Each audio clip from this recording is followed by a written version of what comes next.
Hello friends, welcome to my YouTube channel. पिछले lecture में हम लोगों ने रिफ्लेक्शन ऑफ लाइट को कवर कर लिया था। तो आज हम लोग का एक नया टॉपिक है रिफ्रैक्शन ऑफ लाइट।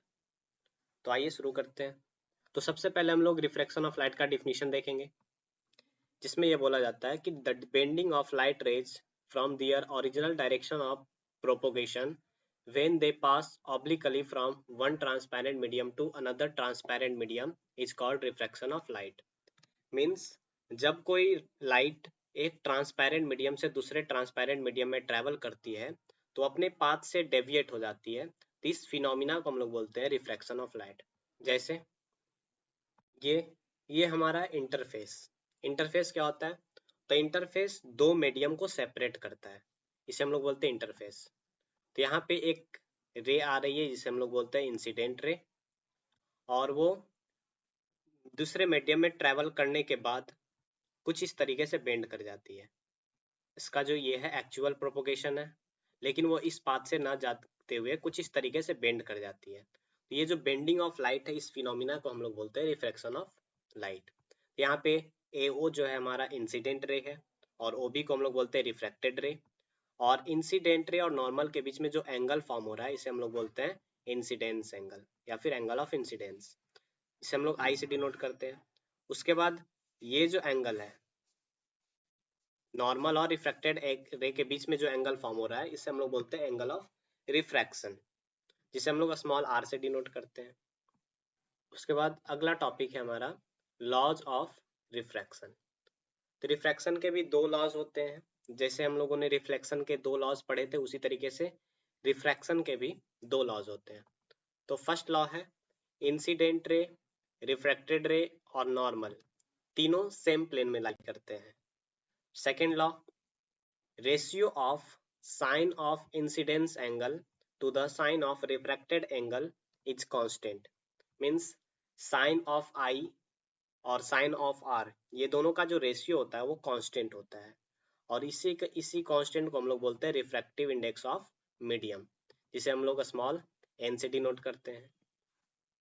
उसके बाद एक टर्म है N21, इसको हम लोग पढ़ते हैं refractive index of second medium with respect to first medium. अगर N12 रहेगा तो हम लोग उसे पढ़ेंगे refractive index of first medium with respect to second medium. तो हम लोग उसे कुछ इस तरीके से लिख सकते हैं sine i upon sine r is equal to refractive index of medium 2 with respect to medium 1। इसे हम लोग स्नेल्स लॉ के नाम से भी जानते हैं। अगला टॉपिक है रिफ्रैक्टिव इंडेक्स। रिफ्रैक्टिव इंडेक्स क्या होता है? तो refractive index is the ratio of speed of light in vacuum to the speed of light in medium. Speed of light in vacuum और speed of light in medium का जो ratio होता है, उसे ही हम लोग बोलते हैं रिफ्रैक्टिव इंडेक्स। इसे हम लोग स्मॉल n से डिनोट करते हैं। तो speed of light in vacuum को हम लोग स्मॉल c से डिनोट करते हैं, और speed of light in medium को हम लोग स्मॉल v से डिनोट करते हैं। तो इस तरीके से हमारा एक रिलेशन आ जाता है n is equal to c upon v। यहाँ पे जो c है उससे हम लोग बोलते हैं speed of light in vacuum. इसका जो वैल्यू होता है 3 × 10⁸ मीटर पर सेकेंड होता है। तो हम लोग जानते हैं कि speed of light in vacuum होता है वो सबसे ज्यादा होता है, इसलिए c always greater than v। तो बोल सकते हैं कि जो रिफ्रैक्टिव n का जो वैल्यू होगा वो हमेशा 1 से बड़ा होगा। ये जो n है इसको हम लोग बोलते हैं एब्सोल्यूट रिफ्रैक्टिव इंडेक्स भी बोलते हैं।